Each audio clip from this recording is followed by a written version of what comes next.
One welcome back to our channel HPGK no pressure. आपने GK section JBT TET का देख ही लिया होगा, जो कि हमारे चैनल पे पहले से अपडेट है। और इसमें जीके सेक्शन में मैंने एक क्वेश्चन गलत बताया है, जो प्लीज़ उसको आप ठीक कर लीजिएगा। लास्ट क्वेश्चन जो कि है डबल फोल्ड, ये किस गेम से जुड़ा है? तो ये जुड़ा है आपका टेनिस खेल से, तो ये आप याद रखिएगा। नेक्स्ट हम देखेंगे, नेक्स्ट पार्ट जो है वो है साइकोलॉजी। तो चलिए साइकोलॉजी को सॉल्व करते हैं। सबसे पहला क्वेश्चन है, निम्नलिखित में से कौन सी समाजीकरण की, ये याद रखिएगा, ये जो है सी, मेरे पास सी सीरीज़ है। निम्नलिखित में से कौन सी समाजीकरण की एक प्रमुख संस्था है? तो सही आंसर आ जाएगा परिवार, ऑप्शन डी राइट आंसर। 16 वर्ष का एक बच्चा बुद्धि लब्धि परीक्षण में 75 प्राप्त करता है, उसकी मानसिक आयु क्या है? तो ये क्वेश्चन तो रिपीट ही था, तो सही आंसर इसका आ जाएगा ऑप्शन सी। नेक्स्ट क्वेश्चन है, प्रतिभाशाली बालक का गुण होता है? तो प्रतिभाशाली बालक का गुण होता है उपरोक्त सभी सामान्य बुद्धि का अधिक उपयोग करते हैं और विषय वस्तु को समझने में विश्वास रखते हैं, मौलिक और चिंतन करने की प्रवृत्ति होती है। तो option D is right answer, option D जो कि उपरोक्त सभी है, तो ये सही होगा। नेक्स्ट क्वेश्चन है, पियाजे की कौन सी अवस्था का संबंध जो है अमूर्त एवं तार्किक चिंतन से है? तो इस क्वेश्चन का सही आंसर आ जाएगा आपका ऑप्शन सी, औपचारिक प्रक्रियात्मक अवस्था। ऑप्शन सी राइट आंसर है। निम्नलिखित में से कौन सा मूल्यांकन सतत एवं व्यापक मूल्यांकन में आता है? तो इसका आ जाएगा ऑप्शन डी, दोनों रचनात्मक आकलन और योगात्मक आकलन के आधार पर। Option d right answer. Next question है, बाल केंद्रित शिक्षा का समर्थन निम्न में से किस विचारक द्वारा किया गया? तो इस क्वेश्चन का सही आंसर आ जाएगा ऑप्शन डी, जॉन डीवी द्वारा। किंडरगार्टन विधि के प्रतिपादक कौन हैं? तो ये हैं Friedrich Froebel. Option A right answer. Freud के अनुसार इदम क्या है? तो सही आंसर आ जाएगा ऑप्शन डी, सुख।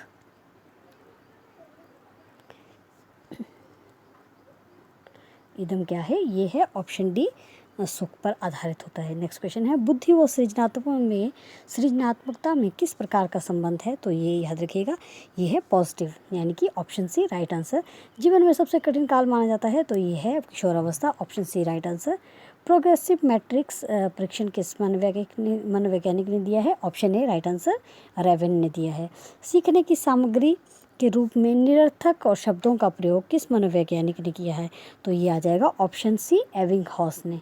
Option C right answer. Bharat में प्रथम मनोवैज्ञानिक की प्रयोगशाला कब स्थापित हुई? ये हुई है 1916 में। Option B right answer.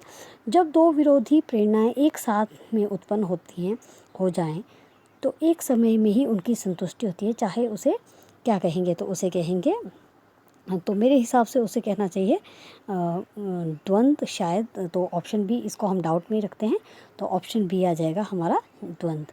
तो आप अभी इसको डाउट में ही रखिएगा। मनोसामाजिक विकास का सिद्धांत किसने दिया था? तो ये दिया था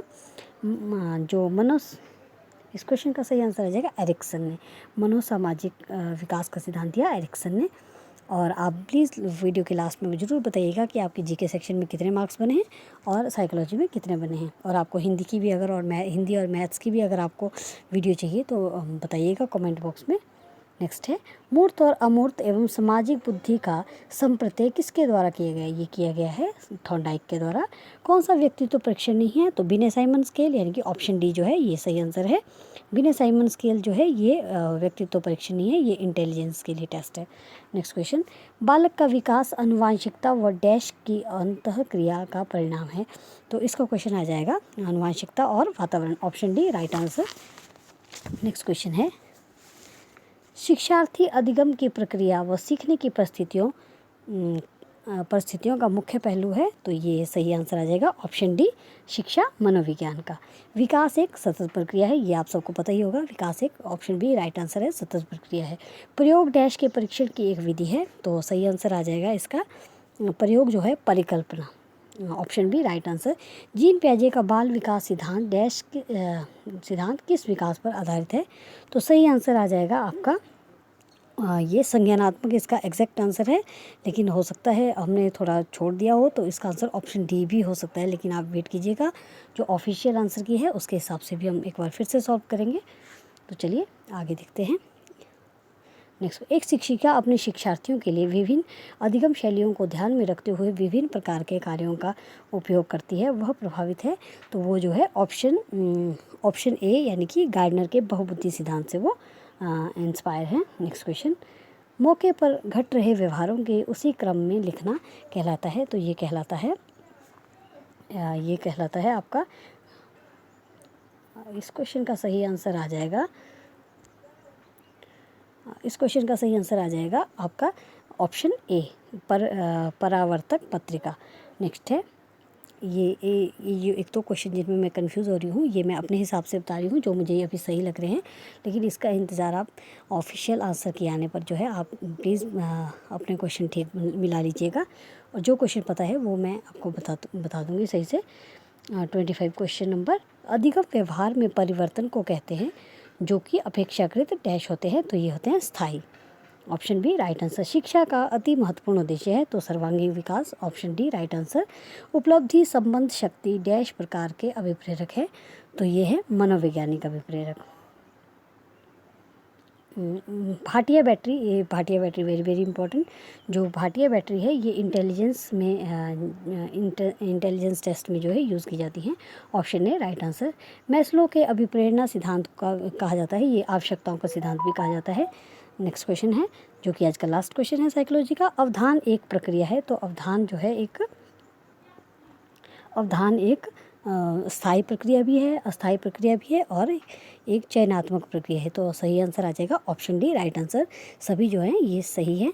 और आप प्लीज़ अपने मार्क्स ज़रूर बताइएगा कि आपके कितने क्वेश्चन जो है जीके और साइको को मिला के बन रहे हैं। और अगर आपने हिंदी और मैथ्स की भी देखनी है तो आपको थोड़ी देर में वीडियो मिल जाएगी। Thanks for watching.